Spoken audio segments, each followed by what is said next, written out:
कुंभ है, गड़ी गड़ी काढ़े खोट, भीतर हाथ सहाय दे, बाहर माले चोट। ये फूल माला गुलदस्ता शाम तक सूख जाएंगे, मुरझा जाएंगे। इतने रुपए की अगर एक किताब मिलती तो वो ताउम्र साथ देती। असल लड़ाई किताब की है, कलम की है। अगर नेता को ये पता चल जाए कि मेरा समाज स्कूल, कॉलेज, विश्वविद्यालय और शिक्षा के लिए वोट देने को तैयार है, तो मुझे लगता है नेता भी शिक्षा पर वोट मांगने के लिए तैयार हो जाए। क्योंकि विधायक को, नेता को ये पता है कि ये 500 रुपए और 5 किलो अनाज पर भी किसी को वोट देकर के अपने बच्चों के सौदे करते हैं। अपने बच्चों के स्कूल, कॉलेज, विश्वविद्यालय नहीं चिंता है इनके। जहां बात शिक्षा की हो, विद्यार्थियों की हो, बहुजन समाज की हो, किसी नेता में इतना दम कहां कि उसका नाम हम इस मंच से लें। लेकिन जब मैंने डॉक्टर राम मनोहर लोहिया और डॉक्टर अंबेडकर का नाम लिया है, तो ये दोनों लोग सफल नेता कभी नहीं हो पाए। लेकिन ये दोनों इतने बड़े विचारक थे कि उनके जाने के बाद भी लोग उन्हें याद करते हैं, क्योंकि उनके पास एक सपना।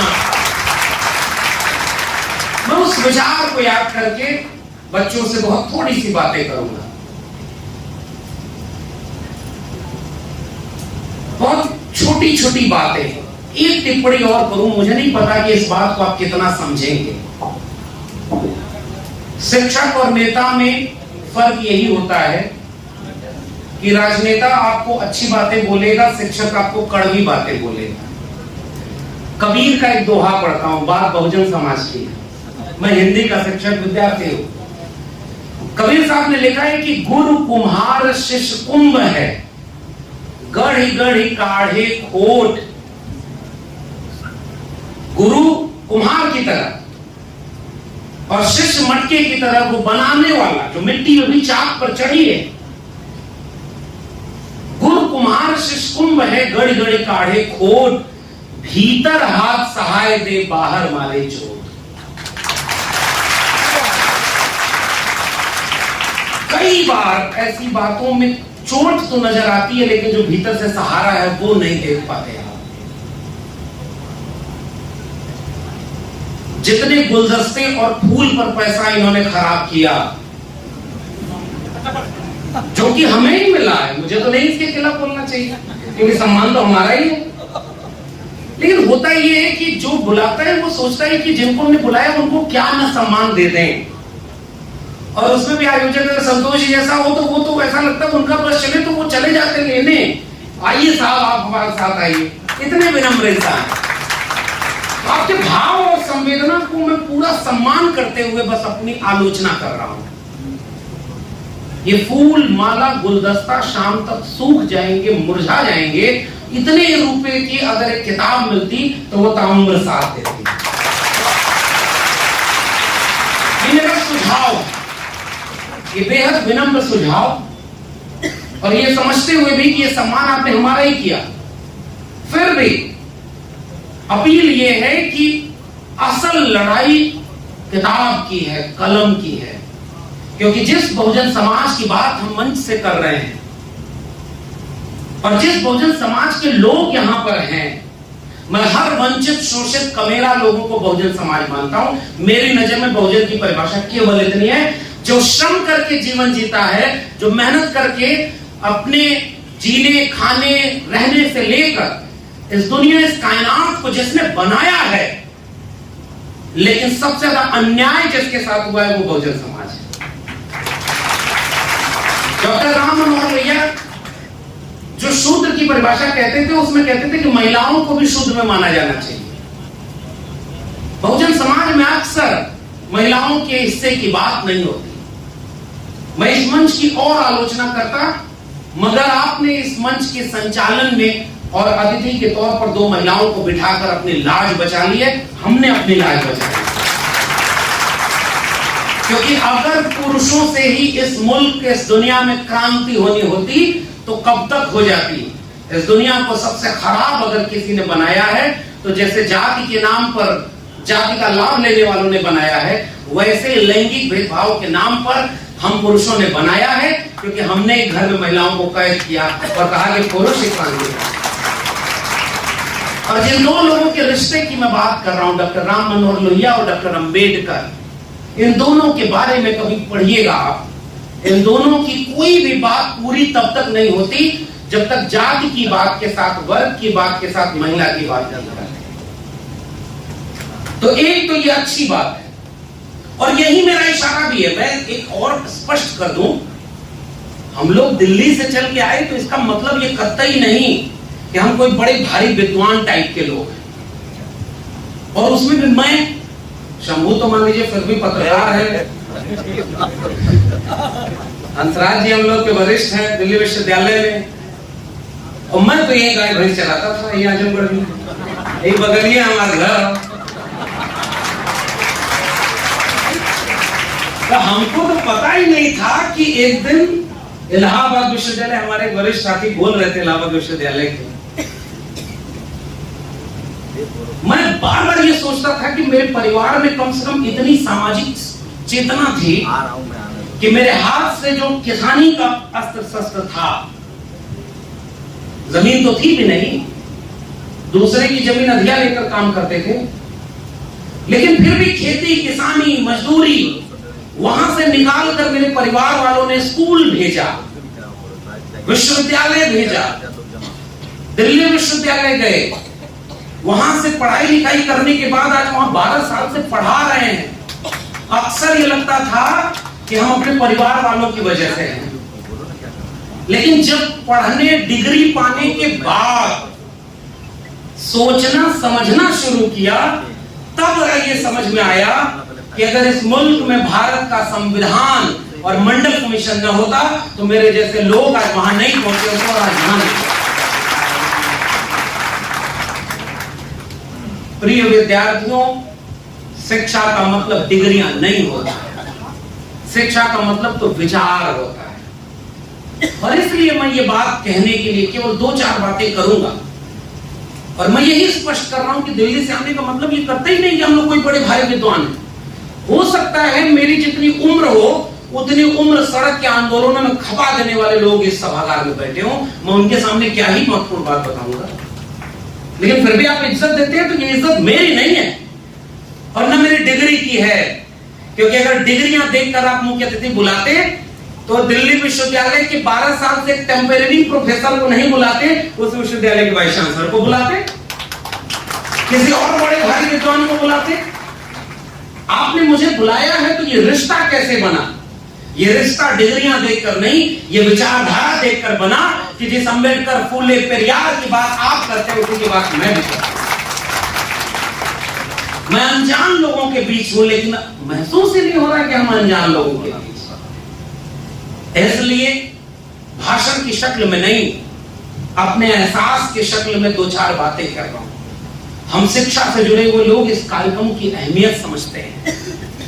जब आप किसी जिले में, किसी स्कूल में सफल विद्यार्थियों को सम्मानित करते हैं तो सम्मान और पुरस्कार का मनोविज्ञान यह है कि बाकी विद्यार्थियों में एक कंपटीशन का भाव पैदा हो कि आज उसने मंच पर खड़े होकर के जैसे बोला और उसको लोग लौटते समय गुलदस्ता, माला दे रहे थे, अगले कार्यक्रम में हम भी बोलेंगे और हम भी माला लेकर आएंगे, इसलिए पुरस्कार सम्मान हो। तो मुझे बहुत खुशी है कि मैं एक ऐसे कार्यक्रम में आया हूं और आयोजकों को सैल्यूट करता हूं कि आप उन विद्यार्थियों में एक चेतना पैदा करने का काम कर रहे हैं कि जैसे एक विद्यार्थी कॉन्फिडेंस से यहां खड़े होकर बोला कि मेरा 94% नंबर है। एक लड़की यहां खड़े होकर बोली कि अंबेडकर नगर जिले में मेरा 10वां स्थान है। कल्पना करिए इस अंबेडकर नगर के लाखों लोगों की भीड़ में वो लड़की अपना एक वजूद बना चुकी है, इसलिए उसने कॉन्फिडेंस से ये बात कही। इसलिए पुरस्कार और सम्मान शिक्षा जगत ही नहीं, पूरे समाज में, सभ्य समाज में बनाया गया। पशु थे, आदिम समाज में हम सब पशु ही थे। मैं उन लोगों की बात ही नहीं कर रहा हूं जो कहते हैं कि कोई मुख से पैदा हुआ, कोई भुजाओं से पैदा हुआ, कोई जंघे से पैदा हुआ। मैं पढ़े लिखे लोगों की बात कर रहा हूं। और विज्ञान ये कहता है कि आप आदिम समाज में एक क्रम से विकसित हुए हैं मनुष्य बनने के लिए। उससे पहले आप मनुष्य नहीं थे, यानी मनुष्यता आपने अर्जित की, और इस अर्जन करने में ये समाज बनाया है हमने। और उस समाज में जब स्कूल बने, विश्वविद्यालय बने, समाज बना, तो हम किसी को सम्मानित करते हैं ताकि उसको एक नजीर बनाएं और बाकी मुल्क की आवाम को ये समझाएं कि देखो इसकी तरह तुम्हें बनना है। ये तस्वीरें क्यों यहां लगी हैं? राजनीति पर मैं इसलिए भी नहीं बोलना चाहता, कभी कभी तो मजबूरी में बोलता हूं। राजनीति इस मुल्क का बहुत छोटा सा हिस्सा है, दिखता बड़ा ताकतवर है क्योंकि उनके पास पावर होती है, लेकिन मैं समाज पर बोलने की कोशिश करना चाहता हूं क्योंकि तथागत बुद्ध कोई नेता नहीं थे, कबीर कोई नेता नहीं थे, और फिर से मैं कह रहा हूं अम्बेडकर और लोहिया भी कोई बड़े पॉपुलर लीडर नहीं होते। विचार इतना महत्वपूर्ण होता है कि तथागत बुद्ध तो हजारों साल पहले जो रोशनी जला गए, आज भी हम उनकी तस्वीर से ऐसा लगता है कि वो रोशनी पाते हैं, इसलिए तो हम उन्हें याद करते हैं। इसलिए भी प्रतिभा सम्मान बहुत जरूरी है किसी मुल्क को आगे बढ़ाने के लिए, किसी मुल्क की तरक्की के लिए। मगर मैं दूसरी बात कह रहा हूं, अगर इस बात को समझिएगा तो सोचिएगा, तालियां बजाने में कुछ नहीं जाता। हम लोग हिंदी साहित्य के विद्यार्थी हैं, कवि सम्मेलनों में सबसे ज्यादा ताली उस कवि की कविता पर बजती है जिसकी कोई बात समझ में नहीं आती है, उस पर सबसे तेज ताली बजती है। ये अवध का इलाका है, एक दो किस्सा सुना दो। बाबा रामचंद्र यहाँ हुए, एक जमाने में किसान आंदोलन चल रहा था, उन्होंने दो अतिथियों को किसानों के आंदोलन में बुलाया था, एक गांधी थे, एक टैगोर थे। और गांधी, हम आलोचना करते हैं कई बार गांधी की, क्योंकि मुझे लगता है कि जब अम्बेडकर और गांधी दोनों सामने खड़े होंगे तो मुझे अम्बेडकर अपने नजर आएंगे, गांधी से दुश्मनी नहीं होगी। हम गांधी को गोली मारने वाले लोगों के साथ खड़े नहीं हैं। अरे हम तो डॉक्टर अम्बेडकर की बात कर रहे हैं, जिसने अपने जीवन का सबसे बड़ा समझौता इसलिए कर दिया कि गांधी अनशन पर बैठ गए थे, इनकी मौत ना हो जाए, इसलिए गांधी के सामने पुनः पैक हो गया। तो हम गांधी की आलोचना नहीं करते, हम आलोचना वहां करते हैं जहां विचार सामने आता है। तो हम गांधी, इसको समझिएगा, गांधी देखने में धोती पहनते थे, एक कपड़ा लपेटते थे, और टैगोर बहुत पढ़े लिखे समझदार, उस समय नोबेल पुरस्कार उन्हें मिल गया। तो किसानों की सभा में बोलने के बाद सारे जो किसान जाने लगे, तो एक ब्रिटिश पत्रकार आके पूछा कि साहब वो जो सफेद दाढ़ी वाले, सफेद कुर्ता पजामा वाले बोल रहे थे, कौन थे वो? कहे अरे वो तो बड़े भारी विद्वान थे। तो कहे क्या बोले? कहे बहुत अच्छा बोले। तो कहे उस अच्छा में कोई बात बताइए। कहे इतना बड़ा आदमी बोलेगा तो कुछ समझ में आएगा क्या? क्योंकि वो उनकी भाषा ही अलग थी, वो विद्वता में बोल रहे थे कि हम आए हैं, तुम लोग क्या हो, तुम लोग सुनो, हम सुनाएंगे, भूख लगी हो तब भी बैठे रहना, और विद्यार्थी हो तब तो और बैठे रहो। जब गांधी के लिए पूछा तो गांधी की ताकत एक चीज थी, वो आम जनता की बात पे बतिया रहे थे। और जब बोल के गए तो कहीं ये बूढ़ा तो हमारी तरह की बात बोल रहा था, देखने में भी हमारी जैसा लग रहा था, भाषा भी यही थी, इसने ये बात बोली। ये अंतर है, और इस अंतर को समझते हुए मैं पलट के बात कर रहा हूं।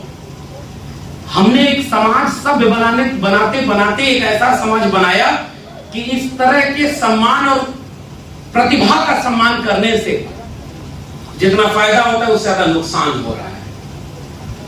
मैं फिर से आलोचना कर रहा हूं, बहुत गंभीर बात कर रहा हूं। सोचिएगा, एक कक्षा में, मेरी कक्षा में अगर 40 विद्यार्थी होते हैं, हर कक्षा ऐसी होती है जिसके 4 विद्यार्थी इतने अच्छे होते हैं कि टीचर अगर 2 लाइन पढ़ाए तो वो 3 लाइन समझ जाते हैं। और हम शिक्षक कई बार उनसे अपना रिश्ता जोड़कर सोचते हैं कि मेरा पढ़ाया हुआ विद्यार्थी देखो डीएम है, एसपी है, वो वकील है, वो जज है, देखो उसने टॉप किया, हम उसे साइकिल देंगे, सम्मान करेंगे। मैं सोचता हूं कि 40वीं पायदान पर खड़ा वो विद्यार्थी क्यों इतना सक्षम नहीं बन पाया कि मेरी बात समझ पाए और सबसे तेज विद्यार्थी की तरह वो भी अच्छा नंबर ले आ पाए। बतौर शिक्षक मेरी चिंता उस 40वें विद्यार्थी की, जो सक्षम है, जो तेज है, हो सकता है उस पर मैं कम ध्यान दूंगा तो भी वो आगे निकल जाएगा। लेकिन मैं कैसा शिक्षक जो अपना रिश्ता सफल विद्यार्थी से जोड़ता हूं, और जो नाकामयाब हो गया हम उसे पहचानने से नजरअंदाज कर देते हैं। खोज कर देखिए पूरे समाज में सबसे ज्यादा इज्जत किसको मिलती है? विधायक जी लोग बैठे हुए हैं, बहुत सम्मानित लोग हैं, मैं उन पर टिप्पणी बिल्कुल नहीं करूंगा, बहुत सम्मानित, मैं जानता हूं, आप सारे लोगों को जानता हूं, बहुत जमीनी लोग हैं, और वो भी अम्बेडकर नगर के लोग। जितना आजमगढ़ को मैं क्रांतिकारी समझता हूं, उससे कम क्रांतिकारी तो अम्बेडकर नगर को नहीं समझता हूं। तो इसलिए लेकिन आलोचना सुनने का धैर्य रखिए। मैं ताली बजवाने इसलिए नहीं आया कि अगली बार आपके यहाँ चुनाव लड़ना है। आलोचना इसलिए करने आया कि अगली बार कार्यक्रम और बेहतर हो, मेरा समाज और बेहतर हो, मेरे लोग और जागरूक हो। मेरी चिंता केवल और केवल इतनी है और कोई चिंता नहीं। खोजिए, अगर आप तमाम लोग शिक्षक हैं, नेता हैं, अधिकारी हैं, उस आखिरी पायदान पर खड़े व्यक्ति को सोचिए जो इस रेस में पीछे छूट गया। शायद उसके घर में जिस दिन परीक्षा अगले दिन रही होगी, रात में शायद खाना नहीं बना होगा। शायद उस विद्यार्थी का स्कूल छूट गया होगा। शायद उस विद्यार्थी के पास पहनने को कपड़े नहीं होंगे। शायद उस विद्यार्थी के घर में कोई बीमार होगा, उसका पढ़ाई मन नहीं लगा होगा। शायद उस विद्यार्थी, उस लड़की को पूरी रात खाना बनाना पड़ा होगा, अगले क्लास में परीक्षा के लिए तैयारी नहीं कर पाई होगी। शायद किसी छोटे से स्कूल में पढ़ने वाले बच्चे को खेत में पानी भरने रात भर जाना पड़ा रहा। और हम उसकी तुलना उस विद्यार्थी से करते हैं जो पूरी रात पढ़ करके अगले दिन अच्छा परफॉर्मेंस दे करके 90, 95, 100% नंबर ले आता है। मेरा समाज इतना बटा हुआ है। मैं उस अच्छे विद्यार्थी की तारीफ भी करूंगा, लेकिन मेरी नजर उस सबसे कमजोर विद्यार्थी पर होगी, क्योंकि सबसे कमजोर विद्यार्थी अगर इस मंच पर नहीं खड़ा हो पाया तो माफ करिए, हम कोई अच्छा समाज नहीं बना पाएंगे। हमारे भी यहाँ कहावत चलती थी, पढ़ोगे लिखोगे बनोगे नवाब। एक तो समाज इतना कूड़ा है कि नवाब बनाने की बात करता है। नवाब तो फ्यूडल है, और खेलोगे कूदोगे होगे खराब। बाद में पता चला कि जो खेलने कूदने वाले गए वो इतने कम उम्र में इतना अच्छा पैसा कमा लिए। हमने लोग केवल सरकारी नौकरी के लिए हम लोग पढ़ाते रहे। और अब बच्चों सोचो, मैं एक सवाल अपने क्लास में कई बार परेशान हो जाता हूँ, और जो वरिष्ठ लोग हैं मैं उनकी तवज्जो चाहूंगा। मैं बतौर शिक्षक के मेरे विद्यार्थी पूछते हैं कि मैं बीए 3rd ईयर में हूँ, आगे पढ़ने के लिए क्या करूं सर जिससे नौकरी मिल जाए, मैं पहली पीढ़ी का व्यक्ति हूं। मैं उसकी आंख में देखते हुए परेशान होता हूं कि मैं इसे कौन सा रास्ता बताऊं कि अगले 2 साल बाद इसे नौकरी मिल जाए और ये पूरा परिवार अपना संभाल ले। क्योंकि जगह जमीन गिरवी रख करके इसे किसी ने पढ़ाया होगा, इसे बहुत मुश्किल से किसी ने पढ़ाया होगा। और उनमें भी अगर कोई लड़की है तो मैं जानता हूं, इस समाज में कविता में लिखी गई, न रहो न निराश करो मन को, कुछ काम करो कुछ काम करो। नारी निराश हो ये समाज को चिंता नहीं है, नर न निराश हो। बात समझिए, पकड़िए, थोड़ा कठिन बात कर रहा हूं। पूत सपूत तो का धन संचय, पूत कपूत तो का धन संचय। पुत्री पुत्री पर कोई कविता है? मेरी चिंता होती है कि ज्योत पुत्रिका व्रत से लेकर के कड़वा चौथ तक व्रत मिला है। पति और पुत्र की लंबी उम्र के लिए, पत्नियों और बेटियों की लंबी उम्र के लिए कोई व्रत, कोई श्लोक, कोई वेद, कोई पुराण, कोई गीता, कोई भागवत हो तो मुझे बताइएगा। हमने अपना समाज को कितना बांटा है।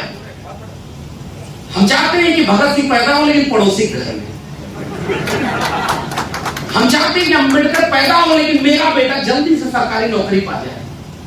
हम चाहते हैं कि मेरा बच्चा, मेरा समाज बदल जाए, लेकिन अगला टिकट मेरे बेटे को इस विधानसभा में मिलना चाहिए। मैं चाहता हूं कि मेरा बच्चा, और इसीलिए मैं कह रहा हूं, ये जो बच्ची यहां खड़ा होकर बोल रही थी, मैं और कोई बात नहीं करने आया।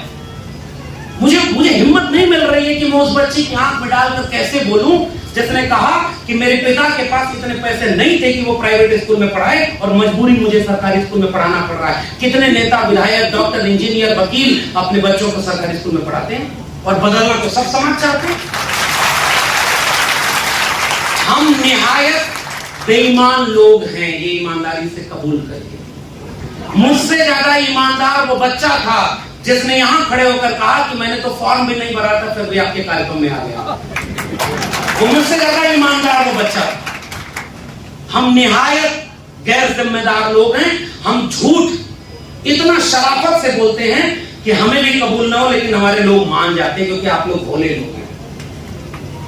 माफ करिए, मैं वो भोलापन दूर करना चाहता हूं। मैं चाहता हूं कि उस बच्चे की आंख में डालकर ये पूछूं कि तुम 12वीं पास किए अच्छे नंबर से, मेरा दिल्ली विश्वविद्यालय तो निजी हाथों में बेच दिया गया नई शिक्षा नीति के नाम पर, और तुम्हारे पिता, तुम्हारे भाई, तुम्हारे नेता, तुम्हारे समाज के लोग उसे बचाने के लिए नहीं लड़ पाए। तुम बीए करने किस स्कूल में जाओगे? प्राइवेट स्कूल में जो बच्ची नहीं पढ़ पाई ना, और आपके जिले में ऐसा, मेरे जिले में, मेरे घरों के भी बच्चे नहीं पढ़ते, क्योंकि मुझे लगता है कि उन बच्चों का क्या दोष है कि उनका भविष्य बर्बाद करूं। लेकिन ऐसे ही तो सब ने, जो ताकतवर था उसने अपने बच्चों का भविष्य बचा लिया, अपना परिवार बचा लिया, जगह जमीन बचा ली। जो कमजोर था वो हर दौर में मारा गया। इसलिए इन सारे बच्चों के सामने मैं निराश नहीं कर रहा हूं। बच्चों, इस बात को समझना, बहुत अच्छी अच्छी बात बोल करके अगर मैं तालियां लूट कर चला जाऊं, मेरे जाने पर तुम खुश जरूर होगे कि वो बहुत अच्छा बोल कर गया, हमें ऊर्जा देकर गया। 2 साल बाद जब करियर चुनने बैठोगे तो तुम निराश होगे। किस स्कूल में एडमिशन तुम्हारा होगा, और इसी तुम्हारे समाज के, तुम्हारे पिता, भाई, बहन, रिश्तेदारों ने इस जिले के स्कूल अच्छे नहीं बनने दिए, नेताओं को वोट नहीं दिया, समाज को जागरूक नहीं किया। इसलिए हम लोग गुरुर ब्रह्मा, गुरुर विष्णु, गुरुर देवो महेश्वर, ये करने वाले लोग निहायत घटिया लोग हैं, जिन्होंने अपने बच्चों की शिक्षा को बर्बाद होते अपनी आंखों के सामने देखा है। नहीं बचे हैं स्कूल, कॉलेज, विश्वविद्यालय। और इसलिए मैं कह रहा हूं, ये बहुजन समाज की सबसे बड़ी चुनौती जो आज का विषय है, वो कोई राजनीतिक विषय नहीं है, क्योंकि आप राजनीति से बहुजन समाज की चुनौती कभी नहीं दूर कर पाएंगे। आप नेता विधायक अपना जिता लेंगे, और जिताया है आपने, जिनसे आपकी लड़ाई है वो नहीं जीते। लेकिन नेता विधायक, मैं फिर से कह रहा हूं, मैं नेताजी लोगों के पक्ष में भी एक बात कह रहा हूं, अगर नेता को यह पता चल जाए कि मेरा समाज स्कूल, कॉलेज, विश्वविद्यालय और शिक्षा के लिए वोट देने को तैयार है, तो मुझे लगता है नेता भी शिक्षा पर वोट मांगने के लिए तैयार हो जाए। ये महत्वपूर्ण बात मैं कह रहा हूं, क्योंकि विधायक को, नेता को ये पता है कि ये 500 रुपए और 5 किलो अनाज पर भी किसी को वोट देकर के अपने बच्चों के सौदे करते हैं, अपने बच्चों के स्कूल, कॉलेज, विश्वविद्यालय नहीं चिंता है इनके। डॉक्टर अंबेडकर ने कहा कि और मेरे समाज का क्या होगा, जिसे तुमने पीढ़ी दर पीढ़ी गुलाम बनाया है, उस हजारों साल के शोषण की आजादी क्या होगी। डॉक्टर अंबेडकर अंग्रेजों के पैरोकार नहीं थे, लेकिन वो पहचानते थे कि मेरा प्राथमिक गोल क्या है, और उस प्राथमिक गोल में 4 PhD और 18 बड़ी डिग्रियां विदेश से कर करके जब डॉक्टर अंबेडकर लौटे, थोड़ा जय भीम कम बोलना, घर में अंबेडकर की माला मत जपना, तस्वीरें मत रखना, लेकिन अंबेडकर की जीवनी पढ़ लेना कि जब भारत में संविधान सभा बन रही थी तो डॉक्टर अंबेडकर को कोई एहसान में नहीं, मजबूरी में संविधान सभा की प्रारूप समिति का अध्यक्ष बनाया गया। तो उनसे पढ़ा लिखा कोई और था ही नहीं, जितनी डिग्रियां उनके पास थी उससे ज्यादा पढ़ा लिखा कोई नहीं था। और इसलिए मैं कह रहा हूं, एक और आलोचना कर देता हूं, पता नहीं आप कितना माफ करेंगे। ब्राह्मणवाद क्या है, मनुवाद क्या है? किसी की पूजा करना, किसी के भक्त हो जाना। डॉक्टर अंबेडकर किसको गुरु मानते थे? ज्योतिबा फुले किसी के भक्त नहीं थे। कबीर वो तो विद्रोही तेवर का अपना आदमी, काकर पाथर जोड़ के मस्जिद लई चुनाए, पढ़ना बच्चों कबीर का जीवन। घर में तुम्हारे अगर मूर्ति होगी, मोहल्ले में मूर्ति होगी, झगड़ा जरूर होगा, इसकी गारंटी मेरी नहीं है। लेकिन धर्म पर इस तरह से टिप्पणी मत करना कि आज जालिमों के जुल्म के शासन में तुम्हारे घर पर भी कोई बुलडोजर चला दे। बच के रहना। डॉक्टर अंबेडकर दिमाग से लड़े थे, कलम से लड़े थे, शरीर से नहीं लड़े। इसलिए जो मौजूदा दौर है वो बहुत संवेदनशील है और बहुत बच के हमें अच्छे रास्ते पर चलना है। और वो रास्ता ये था कबीर का, काकर पाकर जोड़ की मस्जिद लई चुनाए का, ताजर मुल्ला बात दे क्या बहरा हुआ खुदा है, पाकर पूजे हरि मिले तो मैं पूजू पहाड़ ताते ये चाकी भली पीस खाए संसार, अरे दौन रान पाए हिंदुन के हिंदुआई देखी तो तन के तो खाए, मुंह को कहां ढूंढे रे बंदे मैं तो तेरे पास। उन सब ने विरोध किया कर्मकांड पाखंड का। और हम कहीं ऐसा तो नहीं कि हम दूसरे तरह का कर्मकांड और पाखंड खड़ा कर रहे हैं। मैं आलोचना कर रहा हूं, पता नहीं आप इसको समझेंगे कि नहीं समझेंगे। वही मोमबत्ती, वही फूलमाला, वही पैर से जूता उतार कर, वही सब कुछ। माफ करिए साहब, गौतम बुद्ध से जब पूछा गया कि आप अपने जाने वाले लोगों के लिए आपके जाने के बाद आपका उपदेश क्या होगा, गौतम बुद्ध ने कहा कि ढेर सारे लोग अगर कोई बात कहें तो सच मत मानना, बड़े बड़े लोग अगर कोई बात कहें तो सच मत मानना, किसी किताब में लिखा हो तो सच मत मान लेना, जो तुम्हें सच लगे उसे सच मानना, अपदीपो भाव। यह गौतम बुद्ध का विचार है। गौतम बुद्ध किसी की पूजा नहीं करते थे। गौतम बुद्ध कहते थे प्रज्ञाशील करुणा। तो ठीक बात है कि आप ताकत लेने के लिए, क्योंकि बहुत सारे लोग तो जानते नहीं गौतम बुद्ध कौन है, अम्बेडकर कौन है, तो जरूरत भी होती है तस्वीर की। मैं इसको मना नहीं कर रहा, लेकिन ध्यान रखिएगा कि वो तस्वीर किसी देवी देवता की तस्वीर का विकल्प न बन जाए।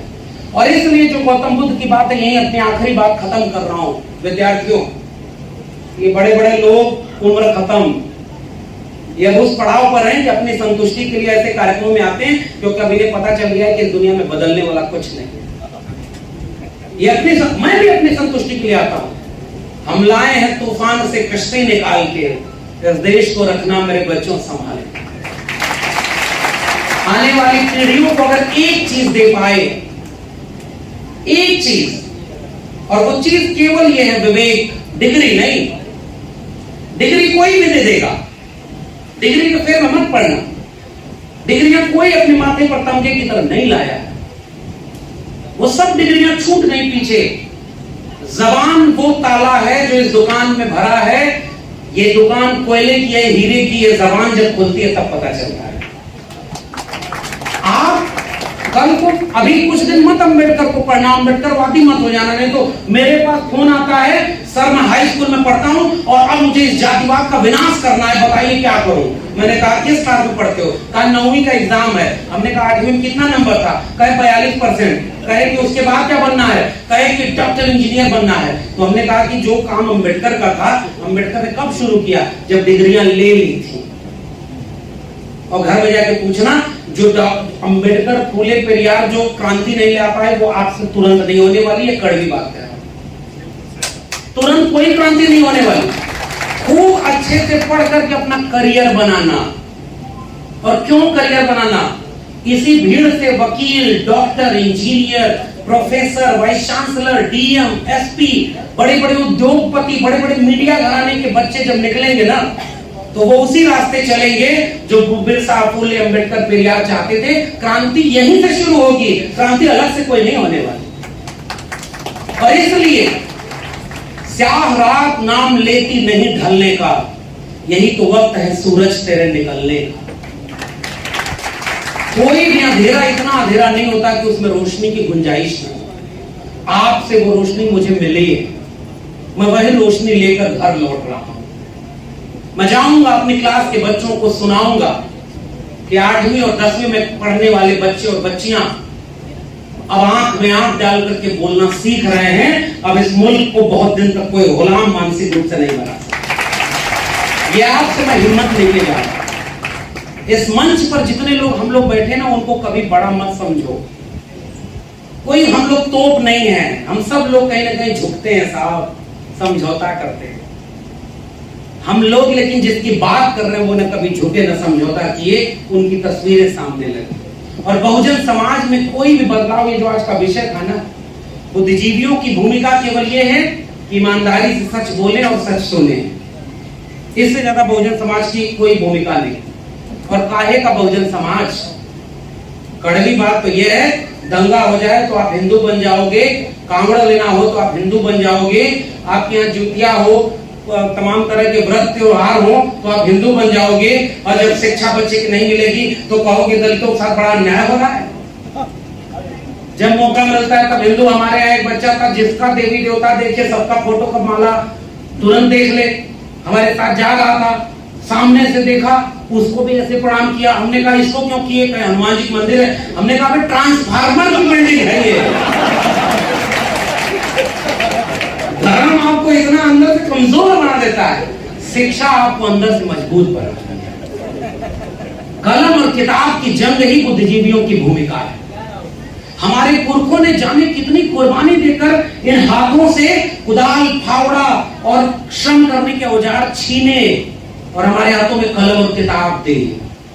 मगर अफसोस, मेरे अपनी आंखों के सामने, हम जैसे लोगों के सामने, हमारे आने वाली पीढ़ियों के हाथ से कलम और किताब छीनी जाए। वो जिम्मेदारी आपकी नहीं है। आपकी जिम्मेदारी केवल इतनी है कि ताकत से कलम को पकड़े रहना, किताब छीनने मत देना। और इधर जो आधी आबादी है ना, ये इनकी आंख में आंख डाल करके केवल पूछना, मेरे बच्चों की शिक्षा रोजगार के लिए आपने क्या किया? केवल जाकर प्रतिभा सम्मान समारोह में लड्डू खाए? क्योंकि जनता और समाज तब बदलेगा जब समाज में आंदोलन होगा, और ये जिम्मेदारी आपकी है। माफ करिए, हम जातियों में बटे लोग हैं, कोई बहुजन समाज नहीं। जब बहुजन समाज पर हमला होता है तब हम पिछड़ा की बात करते हैं, दलित की बात करते हैं, बहुजन की बात करते हैं। जब तक हमला ना हो तब हम आपस में बात करते हैं। अहिर, कुर्मी, कोयरी, गड़िया, निषाद सब बटे हुए साहब, हम आपस में लड़ते हैं। आइए हम सब मिलें, यही मेरी गुजारिश है। मैं उम्र में इतना बड़ा नहीं हूं कि आपसे कोई वादा लूं और कोई शपथ दिलाऊं, नहीं। मैं केवल यहां से लौटूं तो मैं एक हौसला लेकर लौटूं कि मेरे पूर्वांचल की मिट्टी में अभी कितनी गर्माहट बची है कि वो अपने आने वाली पीढ़ियों के भविष्य को बचाने के लिए, ताकि आज से 25 साल बाद, 50 साल बाद जब इसी अम्बेडकर नगर में ऐसा कोई प्रतिभा सम्मान समारोह हो तो सरकारी स्कूल बर्बाद ना हो जाए कि उनका कोई बच्चा ही ना मिले आपको। डीयू जेएनयू बर्बाद कर दिया, और इसलिए बर्बाद कर दिया कि कलम छीनो और कांवड़ धो। माफ करिए, डॉक्टर, इंजीनियर, वकील, नेता का कोई बेटा बेटी कांवड़ धोने क्यों नहीं गया भाई? क्यों नहीं उनके पास खून बरसाया गया? हमको धर्म में फंसाया गया क्योंकि शिक्षा छीन ले। शिक्षा ही बचा लेंगे तो सब कुछ बचेगा। ज्योतिबा फूले ने कहा था, विद्या बिना मति गई, मति बिना गति गई, गति बिना वित्त गया, वित्त बिना शूद्र चरमराए, एक अविद्या ने जाने कितना अन्याय किया। स्कूल खोलने के लिए सर पर मैला धोया था, सहा था पत्थर सावित्रीबाई फूले ने। हम अपने बच्चों को सावित्रीबाई फूले का नाम जपना सिखा दिए, लेकिन स्कूल, कॉलेज, विश्वविद्यालय नहीं बचा पाए। तो माफ करिए, प्रतिभाएं बचेंगी ही नहीं तो सम्मान किसका करेंगे? इस मुल्क को बचाइए, ये मुल्क हमारा, आपका है साहब। आइए थोड़ा दिल बड़ा करो। दिल बड़ा करने की शुरुआत उन लोगों से जो ताकतवर हैं। अगर जातियों के लिहाज से सोचें तो ओबीसी में यादव, कुर्मी, कोयरी ताकतवर हैं, और मैं अम्बेडकर नगर में खड़ा हूं और राजनीति पर बोल रहा हूं। इशारा समझ जाइएगा कौन कौन सी जाति यहां ताकतवर है, मुझे पता है। तो जो ताकतवर है उसको दिल बड़ा करने की जरूरत है, जो कमजोर है उसके साथ खड़ा होने की जरूरत है, और उसे आगे करिए साहब, और पीछे से कंधा लगाइए कि भाई चल, मैं तेरे साथ हूं, और हम मिल करके वंचितों शोषितों का एक भारत बनाएं जिसमें मेरे बच्चे आने वाले हारने का ये हुनर भी आजमाना चाहिए। जंग अगर भाई से हो तो हार जाना चाहिए। 90% हम हैं साहब, 90%। मगर कहां? सम्मेलन में। मैं इन सारे बच्चों को ढेर सारी शुभकामनाएं दे रहा हूं। आपके पास तो मौका मिल गया कि हम जैसे लोगों को और बिरसा फूले अम्बेडकर को सुनने चले आए। हम तो पीएचडी कर लिया, हमें पता ही नहीं था कि अम्बेडकर ने हमारे लिए क्या किया, क्योंकि हम तो यादव घर से आते थे।